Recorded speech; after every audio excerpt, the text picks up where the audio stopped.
नमस्कार, Vista news देख रहे हैं आप और अपना उत्तर प्रदेश में मैं हूं आपके साथ सोहन सिंह। बात करेंगे, सबसे पहले बात करेंगे बुलंदशहर में जहरीली शराब मामले को लेकर के। दरअसल बुलंदशहर में जहरीली शराब की वजह से 6 लोगों की मौत हो गई थी, जिसके बाद अब इस मामले को लेकर के लगातार पुलिस की कार्यशैली को लेकर के सवाल खड़े हो रहे हैं। साथ ही साथ आपको बता दें कि इस मामले में जो मुख्य आरोपी है उसे गिरफ्तार कर लिया गया है। लेकिन यहां पर बड़ी बात यह निकलकर सामने आई है कि एक और गांव में जहरीली शराब की बोतलें बरामद की गई हैं। आपको बता दें कि खेतों से जहरीली शराब की बोतलें बरामद की गई हैं। तो बुलंदशहर से जहरीली शराब पीने की वजह से 6 लोगों की मौत का मामला सामने आया था। अब एक और गांव में जहरीली शराब मिली है। मामला सिकंदराबाद कोतवाली इलाके के नए गांव का है, जहां खेतों में उस वक्त उसी ब्रांड की शराब की बोतलें मिली हैं, जिसको पीने की वजह से जीतगढ़ी गांव में 6 लोगों की मौत हो गई थी।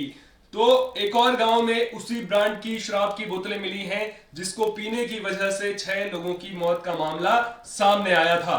आशंका जताई जा रही है कि लोगों ने जीतगढ़ी गांव से मामला प्रकाश में आने के बाद शराब को खेतों में फेंक दिया। वहीं मामला सामने आने के बाद प्रशासन भी हरकत में आ गया है। लोगों को जहरीली शराब को लेकर जागरूक किया जा रहा है। खुद सिकंदराबाद एसडीएम लाउडस्पीकर के जरिए लोगों को जागरूक करते नजर आ रहे हैं।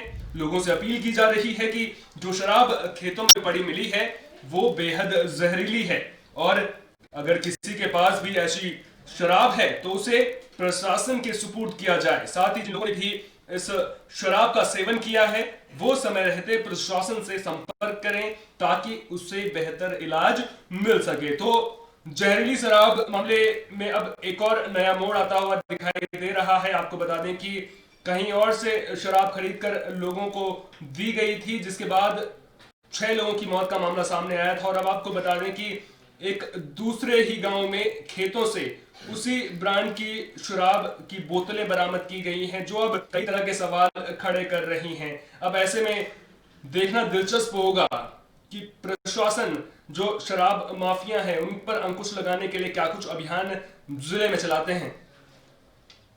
भैया हमारे जहरीली शराब मिली है, कम से कम 700 पौवे मिले हैं। ठीक है, जिससे कि जीतगढ़ी में कल पता लगे कि 5 बंदे मर चुके हैं पी के। हमारे गांव में पता नहीं कौन लाया कौन नहीं।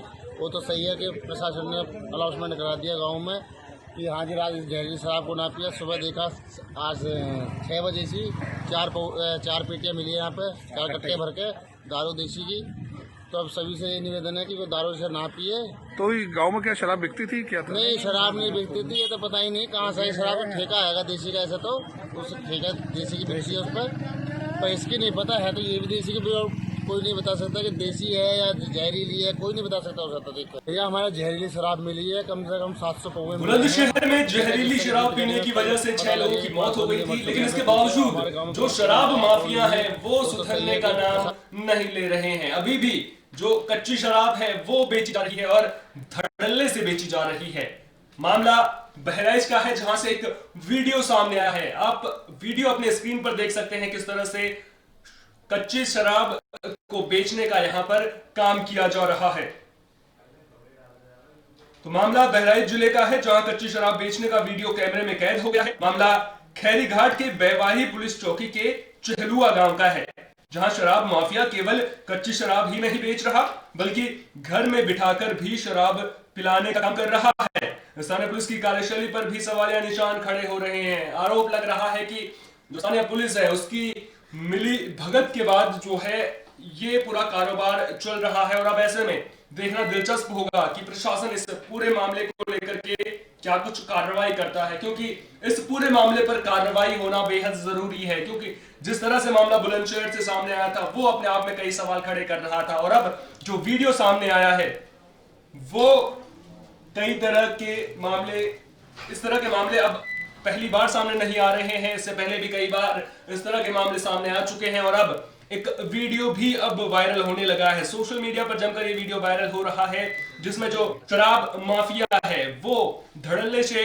शराब बेचता हुआ नजर आ रहा है। लेकिन यहां पर सवाल पुलिस की कार्यशैली को लेकर के उठता है कि आखिर पुलिस कब तक मूक दर्शक बनी रहेगी। लेकिन जो ये मामला है बहराइच का, जो ये मामला है, इसमें स्थानीय पुलिस की कार्यशैली को लेकर सवाल खड़े हो रहे हैं, साथ ही साथ मिलीभगत का आरोप भी पुलिस पर लग रहा है। तो शराब माफिया किस तरह से बेखौफ हो चले हैं, तस्वीरें खुद ब खुद इसकी पूरी कहानी बयां करती हुई नजर आ रही हैं। और जब इस तरह की तस्वीरें सामने आती हैं तो वो कहीं ना कहीं कई तरह के सवाल यहां पर खड़े करती हैं।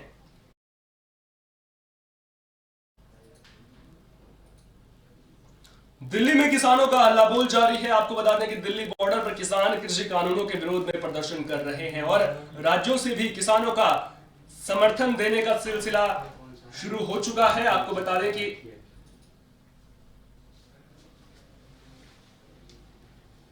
कृषि कानूनों के विरोध में किसान पिछले करीब 1.5 महीने से दिल्ली में धरना प्रदर्शन कर रहे हैं। वहीं किसानों को अपना समर्थन देने के लिए बागपत से 84 देश खाप चौधरी दिल्ली के लिए रवाना हो चुके हैं। बता दें कि खाप चौधरी अपने साथ किसानों के लिए राशन पानी लेकर गए हैं। देश खाप चौधरी सुरेंद्र सिंह ने कहा कि वे किसानों की हर संभव मदद के लिए तैयार हैं और जब तक किसान धरने पर बैठे हैं तब तक वो भी धरना देंगे। इस दौरान किसानों ने सरकार की नीतियों पर सवाल खड़े किए हैं। साथ ही कहा है कि जब तक सरकार कृषि कानून को वापस नहीं लेंगे तब तक उनका प्रदर्शन जारी रहेगा। तो अब सरकार और किसानों के बीच कई दौर की बातचीत भी हो चुकी है, लेकिन इसके बावजूद समाधान निकलता फिलहाल नजर नहीं आ रहा है। 15 जनवरी को दोबारा से बैठक होनी है, बातचीत होनी है, लेकिन इस बीच 11 जनवरी को सुप्रीम कोर्ट में भी फैसले पर सुनवाई होनी है। तमाम चीजों पर नजर बनाए रखेंगे, लेकिन अब राज्यों से किसानों का दिल्ली के बॉर्डर इलाकों पर पहुंचने का जो सिलसिला शुरू हुआ था वो अब भी जारी है। आपको बता दें कि बागपत से देश खाप चौधरी किसान दिल्ली रवाना हुए हैं और किसान आंदोलन में अपनी सहभागिता दर्ज करवा रहे हैं। अब ऐसे में देखना दिलचस्प होगा कि जब जिस तरह से किसान लगातार सहभागिता दर्ज करवा रहे हैं उसके बाद क्या सरकार पर दबाव बनता है, आखिरकार किसको झुकना पड़ता है, तमाम चीजों पर हमारी नजर लगातार बनी रहेगी। दिल्ली के किसानों की तरफ से यूपी गेट पर बैठे किसानों के लिए खाने पीने का सामान जैसा 40 कुंटल काजू का हलवा, 40 बोरी आटे की, आलू, प्याज सभी सामान लेकर वहाँ पर आपका भी जाते रहे। दिल्ली के किसानों की तरफ से गेट लेकर जा रहे 40 कुंटल तो हलवा, 20 बोरी अनाज की, 10 बोरी आलू की और वहीं रहेंगे 2-3 दिन में होंगे। 26 जनवरी क्या रणनीति है आप लोगों कम से कम 10,000 ट्रैक्टर चौधरी सुरेंद्र के नेतृत्व में यहाँ तक 10,000 ट्रैक्टर और कम से कम 50,000 लेकर जा रहे 40 कुंटल। दिल्ली से सड़क हादसे की खबर सामने आ रही है। आपको बता दें कि इस सड़क हादसे में करीब 12 लोगों के घायल होने की खबर सामने आई है। तो मैनपुरी में कार और बस की टक्कर हो गई जिसमें करीब 12 लोगों के घायल होने की खबर यहां पर सामने आ रही है। घटना घिरोर इलाके के कुरावली रोड पर नगला गहरी गांव के पास की है। इस सड़क हादसे में करीब 1 दर्जन लोगों के घायल होने की खबर सामने आ रही है। बता दें कि हादसे के बाद बस रेलिंग से नीचे उतर गई थी। मामले की जानकारी मिलते ही प्रशासनिक अधिकारी मौके पर पहुंचे और राहत बचाव का काम शुरू करवाया। बस सवार 7 घायलों को सामुदायिक स्वास्थ्य केंद्र में भर्ती कर दिया गया है। वहीं गंभीर रूप से जो लोग घायल हुए हैं उन लोगों को सैफई के लिए रेफर कर दिया गया है। तो सड़क हादसे की यह खबर मैनपुर से सामने आ रही है जहां एक कार और बस में टक्कर हो गई। इस हादसे के बाद जो बस है वो रेलिंग से नीचे उतर गई थी और आपको बता दें कि जो लोग घायल हुए हैं उन्हें सामुदायिक स्वास्थ्य केंद्र में भर्ती कर दिया गया है, जबकि गंभीर रूप से घायल लोगों को सैफई रेफर कर दिया गया है। है और गांव में गौशाला में जानवर बंद थे तो सचिव जाके बिना सूचना दिए हुए जाके कल शाम को जानवर निकाल दिया और 2 पुलिस वाले साथ में थे। दमंगई से इसके लिए फसल चर गई तो हम आए थे एसडीएम साहब के यहाँ, तो उन्होंने कहा कि आप सीधे जाइए ब्लॉक वीडियो से मिलिए। अब जब अधिकारी ऐसा कर रहे हैं तो अब हम कहाँ जाएं, हमारी समस्या सुनी जाए, इसका निदान हो। कुमार है और गांव में गौशाला में हाथरस से पुलिस और बदमाशों के बीच मुठभेड़ की खबर सामने आई है। आपको बता दें कि देर रात ये मुठभेड़ हुई जिसमें पुलिस ने 6 बदमाशों को गिरफ्तार कर लिया है। तो हाथरस से पुलिस और बदमाशों के बीच मुठभेड़ की खबर सामने आ रही है। मामला सादाबाद कोतवाली इलाके का है जहां देर रात पुलिस और बदमाशों के बीच मुठभेड़ हो गई। पुलिस ने मुठभेड़ के दौरान 6 बदमाशों को गिरफ्तार किया है। गिरफ्तार बदमाशों पर मवेशियों की चोरी करने का आरोप लगा है। बदमाशों के पास से 4 अवैध देसी तमंचे और भारी मात्रा में कारतूस बरामद किए गए हैं। इसके अलावा चोरी किए हुए 2 मवेशी भी बदमाशों के पास से बरामद किए गए हैं। तो बदमाशों और पुलिस के बीच में मुठभेड़ हुई थी। तो लगातार यूपी पुलिस का मिशन एनकाउंटर जारी है। लगातार जो बदमाश हैं उनकी धरपकड़ जारी है। लगातार जो बदमाश हैं उनके एनकाउंटर की खबरें सामने आती रहती हैं। और इस बीच कल देर रात पुलिस और बदमाशों के बीच में मुठभेड़ हुई थी, जिसमें पुलिस को बड़ी कामयाबी मिली है। पुलिस ने 6 बदमाशों को गिरफ्तार कर लिया है। इन सभी बदमाशों पर मवेशियों की चोरी करने का आरोप लगा है और पुलिस ने मौके से 2 मवेशी भी बरामद किए हैं। इनके पास से अवैध हथियार भी बरामद किए हैं और फिलहाल पुलिस अब कानूनी प्रक्रिया में जुट गई है। सादाबाद पुलिस द्वारा पुलिस मुठभेड़ के उपरांत एक शातिर पशु चोर गैंग के 6 सक्रिय सदस्यों को गिरफ्तार किया गया है। इन पशु चोरों के कब्जे से चोरी की 2 भैंसें, एक टाटा पिकअप गाड़ी जिसमें ये चोरी की भैंसें लाद कर ले जाते थे, इसके अतिरिक्त 5 अवैध तमंचे, भारी मात्रा में जिंदा कारतूस तथा खोखा कारतूस इन चोरों के कब्जे से बरामद हुआ है। इनमें से कुछ चोरों का पूर्व में भी आपराधिक इतिहास रहा है तथा अन्य की जानकारी की जा रही है। इनकी गिरफ्तारी तथा बरामदगी के संबंध में सादाबाद थाना पुलिस द्वारा आवश्यक वैधानिक कार्रवाई की जा रही है। सादाबाद पुलिस द्वारा पुलिस मुठभेड़ के उपरांत हमीरपुर जिले से है, जहां आवारा पशु किसानों के लिए सरदर्दी बने हुए हैं। आपको बता दें कि ये पशु किसानों की मेहनत से उगाई गई फसल को नष्ट कर रहे हैं, जिसकी वजह से किसानों में नाराजगी देखने को मिल रही है। जिससे नाराज किसानों ने अब मुख्यालय के कलेक्ट्रेट परिसर पहुंचकर प्रदर्शन किया और सचिव पर गौशाला से पशुओं को छोड़ने का आरोप लगाते हुए प्रशासन को ज्ञापन सौंपा है। साथ ही मवेशियों को गौशाला में रखने को लेकर व्यवस्था करने की मांग भी किसानों ने की है। दरअसल ये मामला सुमेरपुर ब्लॉक के मोहर गांव का है, जहां गौशाला से छोड़े गए मवेशियों ने किसानों की फसल नष्ट कर दी। किसानों ने बताया कि वर्तमान प्रधान की मौजूदगी में गौशाला का निर्माण करवाया गया था, जिसे गांव में घूम रहे मवेशियों को वहां पर रखा जा सके, लेकिन प्रधान का कार्यकाल खत्म होने के बाद गौशाला की देखरेख करने वाला कोई नहीं है, जिसके कारण सचिव ने रात में गौशाला में बंद मवेशियों को खोल दिया।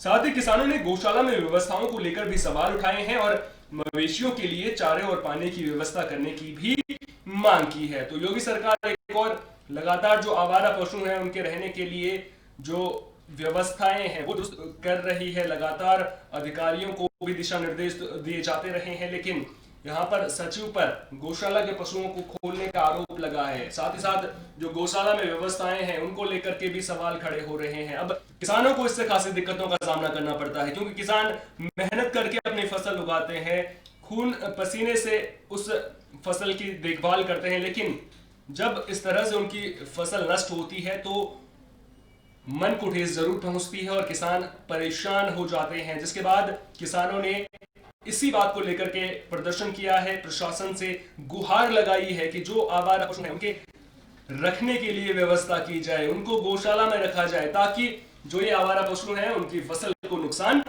ना पहुंचाएं।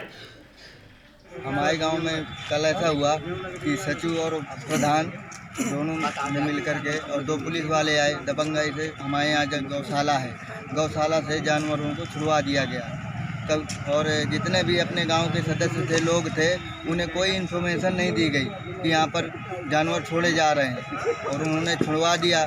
जब शाम में सभी लोग हार अपना खेत से जो बाहर गए थे आए तो देखा तो सभी के खेतों में गाय जो मवेशियाँ हैं वो घुसे हुए थे, अपनी फसल भी बर्बाद कर दी हमारी।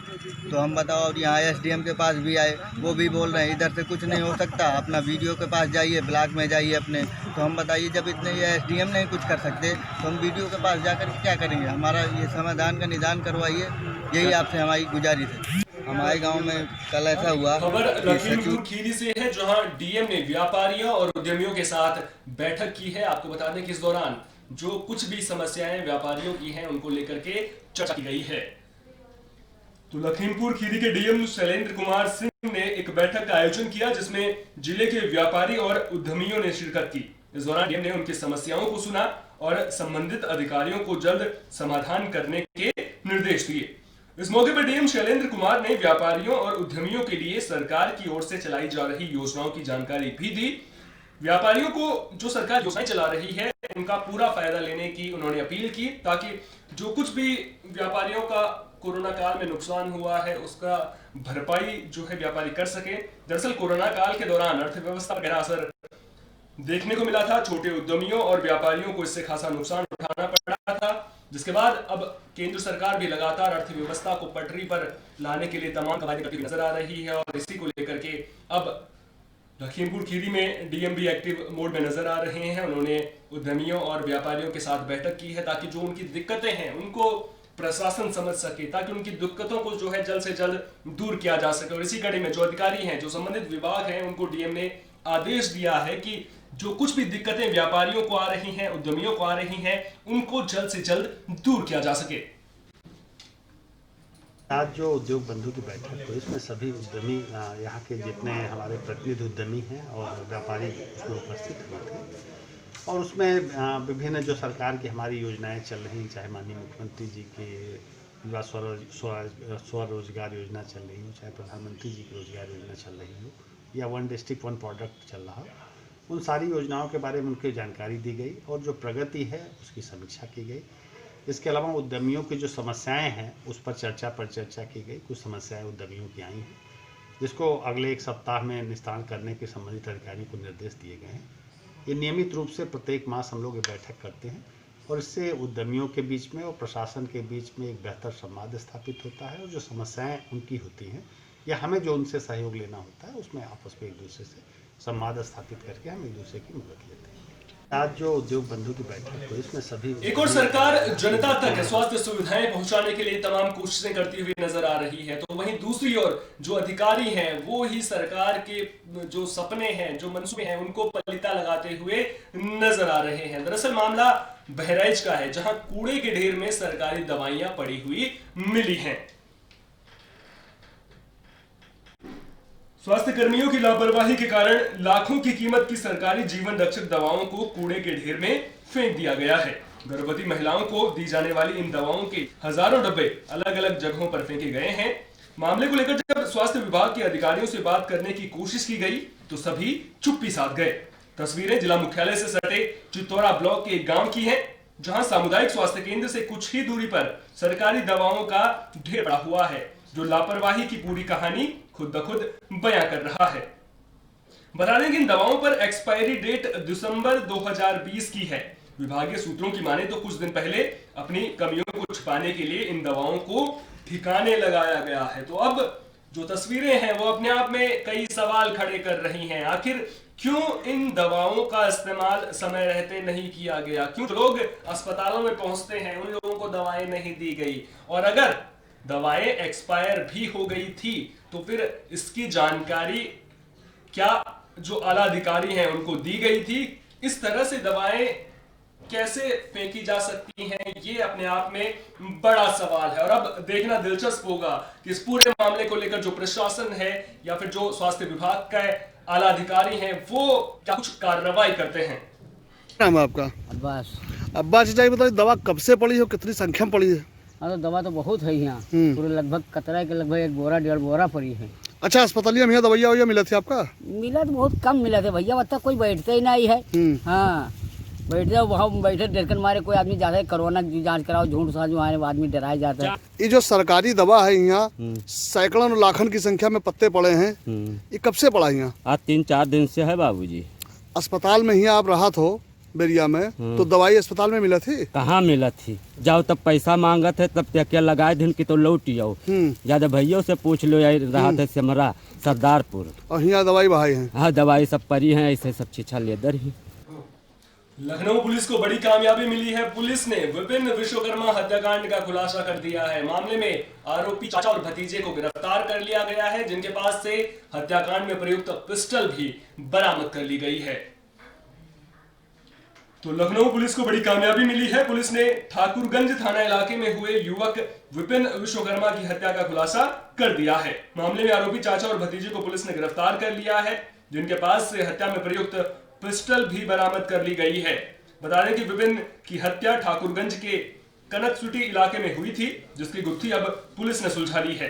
मामले को लेकर डीसीपी वेस्ट देवेश कुमार पांडे ने खुलासा करने वाली टीम को 10,000 रुपए का इनाम देने की घोषणा की है। तो लखनऊ पुलिस को यहां पर बड़ी कामयाबी मिली है। विपिन विश्वकर्मा हत्याकांड का पुलिस ने खुलासा कर दिया है। जो आरोपी चाचा और भतीजे थे उन्हें पुलिस ने गिरफ्तार कर लिया है और अब उनके खिलाफ कानूनी कार्रवाई में पुलिस महकमा जुट गया है। उनके बीच प्रॉपर्टी को लेकर के पैसे को लेन देन करके विवाद हुआ था, उसी में घटना कारित हुई थी। घटना के अनावरण के लिए हमारी कई टीमें लगी हुई थी। इसमें टेक्निकल एड की सहायता भी ली गई और इसमें जो नामित अभियुक्त थे उनको पुलिस टीम द्वारा गिरफ्तार किया गया है। कुछ अभियुक्त इसमें प्रकाश में आए हैं, उनके लिए भी पुलिस टीम लगी हुई है। शीघ्र ही घटना का पूरा अनावरण। खबर मुजफ्फरनगर से है, जहां पुलिस को बड़ी कामयाबी मिली है। आपको बता देंगे पुलिस ने अवैध शराब गिरोह के 13 सदस्यों को गिरफ्तार कर लिया है, जिनके पास से नकली शराब भी बरामद की गई है। साथ ही करोड़ों का नकली शराब बनाने का सामान भी यहां पर जब्त किया गया है।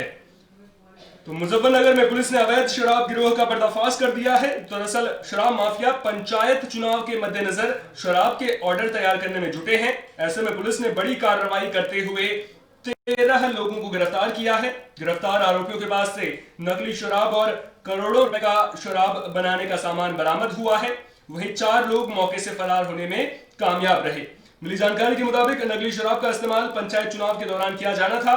फिलहाल पुलिस फरार आरोपियों की तलाश में जुट गई है। पुलिस से मिली जानकारी के मुताबिक क्राइम ब्रांच और थाना मंसूरपुर पुलिस को यह कामयाबी मिली है। तो पंचायत चुनाव नजदीक है और ऐसे में जो शराब माफिया हैं वो भी एक्टिव हो चुके हैं। पंचायत चुनाव में शराब खपाने के लिए बड़े पैमाने पर शराब बनाई जा रही है और शराब का स्टॉक, आपको बता दें कि पंचायत चुनाव में इसका इस्तेमाल हो, इसको लेकर के जो शराब माफिया हैं वो एक्टिव हो चुके हैं और अब पुलिस उनसे भी ज्यादा एक्टिव नजर आ रही है। जिस तरह से यहां पर कार्रवाई की है, वाकई काबिल तारीफ कार्रवाई यहां पर पुलिस की तरफ से देखने को मिली है। जिस तरह से बुलंदशहर से मामला सामने आया था, जहरीली शराब पीने से 6 लोगों की मौत का मामला सामने आया था, उसके बाद इस कार्रवाई को कई अहम माना जा रहा है और अब ऐसे में केवल एक जगह कार्रवाई करने से बात नहीं बनने वाली है, क्योंकि अभी भी कई शराब माफिया पूरी तरह से एक्टिव नजर आ रहे हैं और अब अगर पुलिस को शराब माफिया को पकड़ना है तो कहीं ना कहीं पंचायत चुनाव के दौरान जब बड़े पैमाने पर जो ये माफिया हैं वो एक्टिव होंगे तो यहाँ पर पुलिस को बड़ी कामयाबी मिलने के आसार भी नजर आ रहे हैं। ये आगामी पंचायत और प्रधानी के चुनाव को देखते हुए हमने अपनी टीम्स को लगाया था कि किसी भी प्रकार से कहीं भी अवैध शराब, अपमिश्रित शराब या जहरीली शराब कोई बनाने ना पाए, तो उसके ऊपर हमारी टीम्स काम कर रही थी। और एक जो इंटरस्टेट गैंग था जिसको पूर्व में भी मुजफ्फरनगर पुलिस द्वारा 2009 में पकड़ा गया था, हमने पकड़ के उनको बंद किया था, गैंगस्टर लगाया था, वो हाल ही में छूट के आए थे, हमारी टीम उनको मॉनिटर कर रही थी। तो उस पूरे गैंग के 13 लोग पकड़े गए हैं, जिसमें मुजफ्फरनगर के कई अपराधी हैं, जिसमें 3 जो मेन मास्टरमाइंड हैं वो मंसूरपुर थाना क्षेत्र के रहने वाले हैं, उन तीनों को पकड़ा गया है। उनके साथ साथ 2 लोग शामली के पकड़े गए हैं जो इनसे रैपर, ढक्कन, बोटल्स और एनए जो कि अल्कोहल बनाने में यूज़ करते हैं, वो सारी चीज़ें सप्लाई लेके शामली में ये काम कर रहे थे। मेरठ में कुछ दिन पूर्व एक गैंग पकड़ा गया था, उससे जुड़े हुए अपराधी पकड़े गए हैं। अपना उत्तर प्रदेश में फिलहाल के लिए इतना ही, दीजिए इजाजत, नमस्कार।